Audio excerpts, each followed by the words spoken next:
बिस्मिल्लाहिर्रहमानिर्रहीम। अस्सलाम वालेकुम। कैसी हो आयशा, फ़ातिमा, ख़दीजा, फ़ाद, नाज़िया, नाज़िश, आप लोग कैसे हैं? मैं आज आपको सिखाऊंगी एक ट्रेडिशनल खीर जो कि पहले ज़माने में अम्मियाँ बनाती थी। 2 से 3 घंटे उनके स्पेंड होते थे इस खीर पे और फिर जाकर ट्रेडिशनल फ्लेवर निकल कर आता था। मैं आप लोगों को इंट्रोड्यूस ये करवाना चाह रही हूँ कि वही चीज़ अगर आपका हार्डली टाइम 15 से 20 मिनट्स में बन जाती है तो वाई नॉट हम लोग ये वाली स्ट्रेटजी यूज़ करें। इसके लिए हमें चाहिए 1 किलो दूध, 2 से 3 टेबलस्पून राइस भीगे हुए, 2 अदद गाजरें मैंने क्रश कर ली थी, शुगर जो आपका टेस्ट हो, जितना आप मीठा खाते हैं उतना ऐड करें, और ये बाकी नट्स जो भी अवेलेबल है घर में, जो चीज़ घर में है उसी से चीज़ बनाया करें, ठीक है। और दूध में डाल देनी है हमने ये जो भीगे हुए चावल है, मैंने कोई आधा घंटा पहले भिगोए थे, और वो भीगे हुए चावल डाल दिए, और साथ में मैं गाजर डालूँगी और इसी में इलायची डालूँगी, और जो मिक्स नट्स हैं वो सारे इसमें डाल के इसको पकने के लिए रख दूँगी।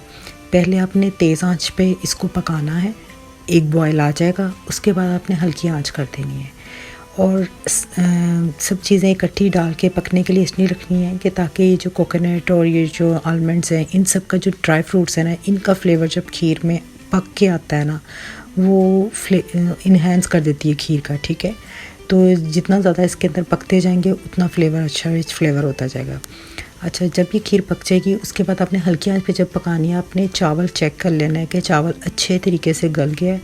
जब अच्छे तरीके से चावल बिल्कुल आपके हाथ में पकड़ने से मैश हो जाए, फिर आपने बीटर लेना और इससे थोड़ा सा इसको ब्लेंड कर लेना है।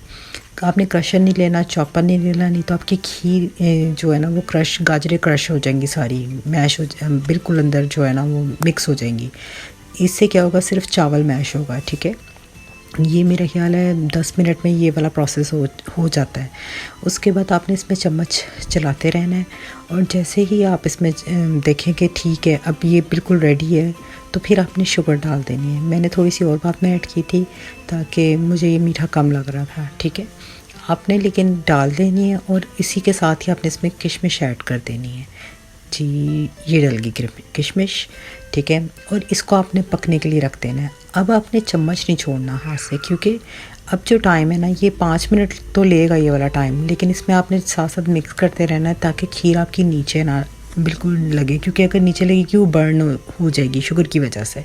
दूध और शुगर जब मिक्स होते हैं तो वो बर्न हो जाते हैं अगर आप उसमें चम्मच वगैरह नहीं यूज़ करेंगे हम लोग तो आपने इसको 5 मिनट चम्मच मिक्स कर करके आपने इसको बनाते रहना है, ठीक है। मतलब पकाना है इसको, चीनी को अच्छे तरीके से। तो आप देखेंगे कि आहिस्ता आहिस्ता आपकी जो खीर है ना उसका कलर ना चेंज होना स्टार्ट हो जाएगा, थोड़ी सी पिंक शेड्स की तरफ चली जाएगी, ठीक है। और जैसे ही आप लगे ये पहले थोड़ी सी वाटरी हो जाएगी, ताकि वो जो शुगर होती है वो अपना पानी छोड़ती है ना, जिसकी वजह से ये रनी हो जाती है। तो लेकिन जब आप उसको पकाते रहेंगे तो थोड़ी वो हार्ड हो जाएगी जब शुगर अपना पानी ख़त्म कर जाएगी। ये है जी हमारी खीर, जो कि 20 मिनट में मेरी रेडी हो गई थी। दुआओं में बहुत ज़्यादा याद रखें। अगर आपको मेरी क्विक रेसिपीज़ चाहिए तो मेरे चैनल को लाइक और सब्सक्राइब करें, और मुझे दुआओं में याद रखें, दुरूद शरीफ पढ़ते रहें, और इंशाअल्लाह दोबारा नई वीडियो के साथ मुलाकात होगी।